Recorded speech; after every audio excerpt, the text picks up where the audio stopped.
Agenda Parlamentaria, ¿cómo están? Bienvenidos a esta nueva edición. Hace unos días la bancada del PPC-APP, vale decir Partido Popular Cristiano y Alianza por el Progreso, presentó una propuesta sobre reformas políticas en el Congreso. Dos de ellas están referidas a eliminar el voto preferencial y al retorno de la bicameralidad. Vamos a conversar justamente con el autor de estas iniciativas que van a ser plasmadas o que ya están plasmadas en la Comisión de Constitución. Nos acompaña en esta edición el congresista Javier Bedoya de Vivanco, congresista muy amable por estar con nosotros. ¿Cómo está? Qué gusto.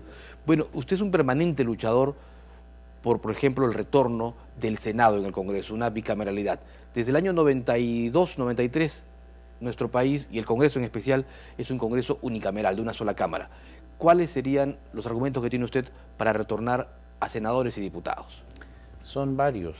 En primer lugar, creo que necesitamos una Cámara, una segunda Cámara que sirva de contrapeso. Una Cámara que esté integrada por gente que tenga una visión nacional. No quiero ser peyorativo, pero la actual unicameralidad que tenemos, la actual única Cámara con la que contamos, está integrada por 130 congresistas, la mayoría de los cuales vienen de provincias, y vienen con la visión y con la preocupación de la temática provinciana, pero carecen de una visión de país. Usted lo puede ver claramente cada vez que jura un nuevo gabinete y dentro de los 30 días viene al Congreso a presentar sus propuestas y a debatir temas nacionales, y se originan temas de 10, 12 horas, usted verá allí claramente cómo los congresistas que intervienen, cada uno es para tratar el tema local de su provincia, de su departamento.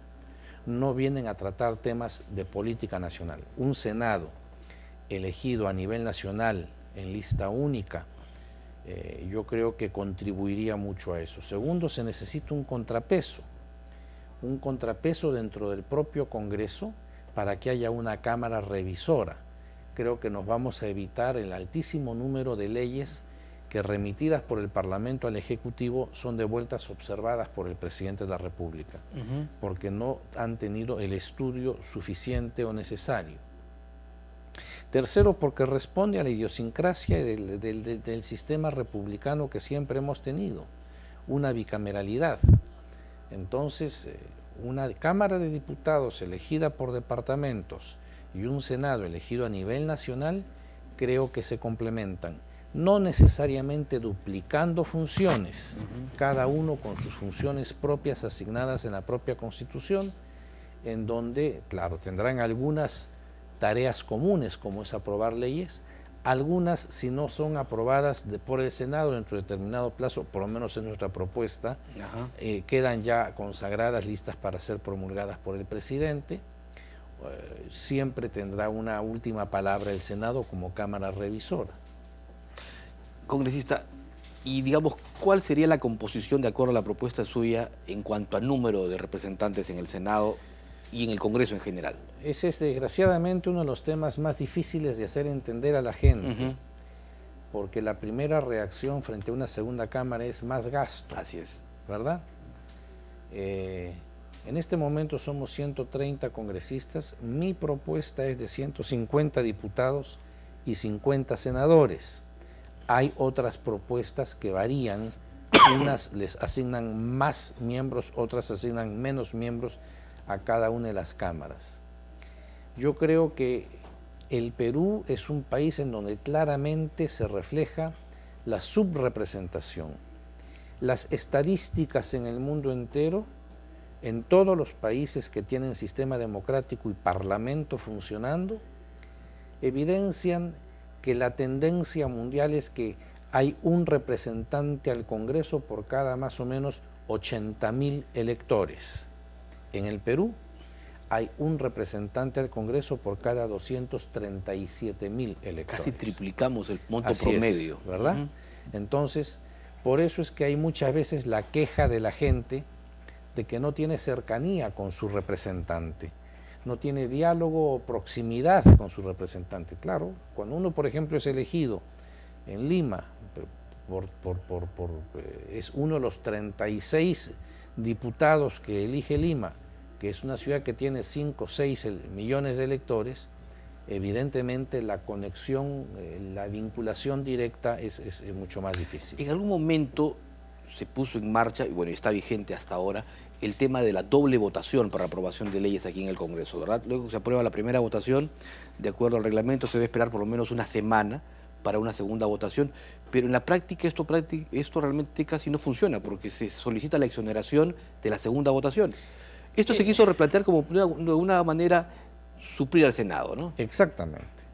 Cuando se instaura el sistema unicameral, o sea, una sola cámara, como ya no iba a haber una segunda cámara que revisara, lo que se planteó es que todo proyecto de ley tendría una segunda votación. Hoy se aprueba y tiene que mantenerse en reposo cuando menos 8 días y se vuelve a votar. Tiempo que se supone suficiente para que los congresistas reflexionen si es que lo aprobado la semana anterior es correcto o si merece algún tipo de modificación. Esto en los hechos no se da, porque sobre todo cuando las leyes son aprobadas por una amplia mayoría, el mismo día en que se aprueba por primera vez, se solicita que se dispense de la segunda votación, así se acuerda y la ley pasa entonces ya al Ejecutivo para ser promulgada. Con lo cual esto no funciona. En la realidad de los hechos no funciona. Ahora, un Senado permitiría, digamos, que los proyectos de ley controversiales que generan polémica tengan una reflexión, digamos, se cuente con mayor reflexión, con mejor análisis. ¿Qué condiciones debería tener el senador, a diferencia del diputado, para ocupar ese cargo y para, como usted lo decía, sea esa Cámara que tome la decisión final, pero sea la más acertada para el país? En todos los proyectos que se han presentado, porque el mío no es el único, para restaurar el sistema bicameral, o sea, el Senado, las únicas condiciones adicionales que se le piden a los senadores respecto a los diputados son las que siempre existieron. Un poco más de edad, o sea, para ser diputado se requieren 25 años, para ser senador se requerirán 35, y mientras los diputados van a ser elegidos por circunscripciones pequeñas de nivel departamental, el Senado va a ser elegido en una lista única que presenta cada partido a nivel nacional. La diferencia, lo que buscamos con esto fundamentalmente es el complemento, como dije al responder la primera pregunta. Es decir, que frente a la gente que viene con la visión local, haya la otra cámara, que es la de reflexión, integrada por gente que responda más a una visión nacional, que es el complemento que falta. Correcto. Vayamos a la otra propuesta que también está impulsando usted en la Comisión de Constitución, referida a la eliminación del voto preferencial. ¿Por qué, digamos, esta propuesta, congresista? En primer lugar, porque creo que es un sistema, como Valentín Paniagua lo describió en alguna oportunidad, el sistema más perverso que ha habido contra los partidos políticos. Ha debilitado a los partidos, haciendo surgir los caudillos locales. Segundo, no es cierto que resulta siendo un sistema más democrático, sino yo diría más bien un sistema más plutocrático, o sea, el poder del dinero. Porque como la lucha es por los votos preferenciales, quien tiene mayor o mejor condición económica para gastar en una campaña, empapelar la ciudad, contratar radio, televisión, spots, avisos en los periódicos, tiene mucho mejores posibilidades de ser elegidos de quien de repente está más preparado, pero que carece de recursos para solventar los gastos de una campaña. Tercero, es un sistema que lleva la lucha y la competencia al interior del propio partido. Ya no es que si usted y yo postulamos y vamos en listas distintas, sus propuestas las contrasto con la mía y que el elector escoja. No, la fórmula más o menos es la siguiente: quien tiene que conseguir votos para la lista es la candidatura presidencial. Los que integran la lista de lo que se encargan es conseguir más votos para ellos. Claro. Hay una suerte de arrancharse ¿Quiénes son mis votos, competidores? ¿no? No los de la otra lista, sino los de mi propia lista. Pero entonces es un sistema por eso tan infraterno. Se dice que con esto lo que se ha buscado es corregir que las cúpulas partidarias sean los que designan. Muy bien, para evitar esto y que las cúpulas partidarias nombren quiénes van, porque la gente entraría de acuerdo al orden en que es colocado en la lista, estamos dando las normas complementarias a los efectos de que los que postulen provengan de una elección. Bueno, en muchos países, digamos, inclusive del mismo continente, hace poco Chile lo hizo, se elige un día en que todos los partidos políticos hacen elecciones internas, ¿verdad? Correcto, igual sería acá. Y de ahí vendría el orden ya, digamos, en el que irían ubicados en la lista final. Así es, esa es la idea. Ya. Con lo cual entonces el militante de base tiene su palabra y tiene su voto al momento de la decisión. Y se presenta una lista integrada por el número de candidatos que el departamento corresponde y en el orden en que el resultado electoral lo ha establecido. Y manteniendo siempre un cupo para que el partido pueda invitar a determinadas personalidades que complementen a los que van dentro de la lista como miembros de partido. Ya que hablamos de listas, ¿cuál es la opinión suya sobre el tema de la alternancia de género en las listas electorales? Porque ahí también hay otro problema. Hay muchos problemas y yo he sido contrario a esto. Yo sé que con esto para muchos feministas sobre todo no les va a gustar, pero yo creo que las cosas hay que decirlas claras y de frente. Uno de los problemas que ha contribuido al debilitamiento de los partidos es que ante la presión mediática los partidos no han tenido los pantalones suficientes como para poner un freno y han ido cediendo a una serie de exigencias que se nos van imponiendo. Hoy en día en la lista tiene que haber cuando menos 1/3 de mujeres, derecho de género. Tiene que haber cuando menos un porcentaje de jóvenes por debajo de 28 años. En aquellas circunscripciones en donde hay comunidades nativas tienen que haber candidatos de comunidades nativas. Entonces ahora se nos pretende poner nuevas condiciones o nuevas cortapisas a los partidos y que tiene que ponerse la alternancia. De cada 3 miembros que integran la lista, 2 son de un sexo y el tercero es del otro sexo. Aunque la propuesta ahora, el nuevo mecanismo que se busque es que sea igualitario, ¿no?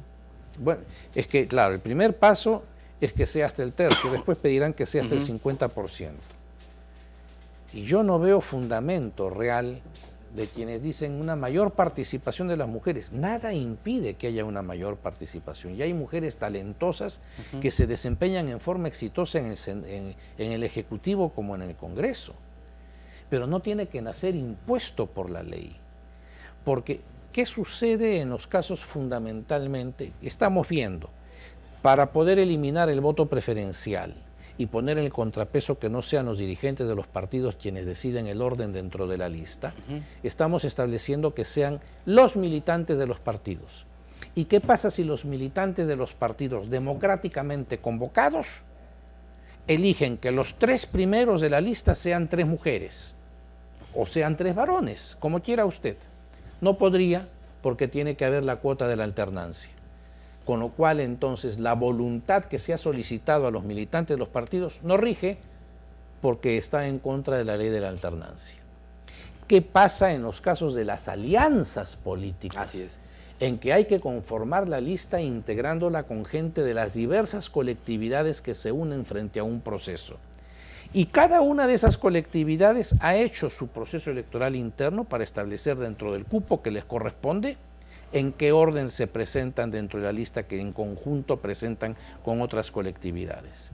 Y supongamos, dentro del mismo ejemplo anterior, los más votados fueron 3 mujeres en los partidos que conforman la alianza. Y en consecuencia debieran ser los 3 primeros de la lista o las 3 primeras. No podría ser así, porque tiene que haber la alternancia. Entonces, este principio de la alternancia está directa y frontalmente opuesto al principio de la democracia interna, que es lo que queremos preservar. Correcto. Congresista, estos 3 temas que hemos conversado, están siendo o van a ser discutidos dentro de la agenda que contempla para todo este año legislativo la Comisión de Constitución. Algunos ya han sido tratados en la Comisión de Constitución. El tema de bicameralidad, si bien no se ha debatido en el seno de la Comisión y no se ha votado y está en agenda, y espero que en lo que resta de esta legislatura sí se haga, el tema del voto preferencial ya ha sido visto en la Comisión de Constitución y lamentablemente ha sido desestimado. Yo espero que cuando la ley de reforma de la ley de partidos políticos se debate en el Pleno, yo voy a proponer la inclusión de esa norma allí, presentando un texto sustitutorio al que la Comisión va a emitir. Una pregunta final, porque el tiempo nos va ganando. ¿Quiere una reflexión suya o una opinión, mejor dicho, sobre el financiamiento del Estado para los partidos políticos? Esta ley que está también esperando aquí su discusión y su aprobación probablemente. Ya está virtualmente aprobado por la Comisión de Constitución. Creemos que es necesario que el Estado intervenga, como sucede en todos los países, salvo Venezuela y no sé si Ecuador. En todos los demás países, el Estado contribuye con los partidos políticos. Fundamentalmente debe ser dinero utilizado para la formación de cuadros y equipos, para que no se llegue al poder a improvisar gobierno, improvisar cuadros o careciendo de cuadros, como estamos viendo cada vez con más frecuencia en el país. Creo que además, si lo que se busca es transparencia y no caer en la tentación o en las desagradables sorpresas de descubrir que el dinero que se recibió era dinero producto de delito, de blanqueo de dinero y cosas por el estilo. Como ha ocurrido en algunos casos ya. Como ha ocurrido en algunos casos, ¿verdad? Y sobre todo con el inmenso poder económico que tiene el narcotráfico, Así llamemos es. las cosas por su nombre. Efectivamente. Que terminan solventando y pagando campañas, ¿verdad?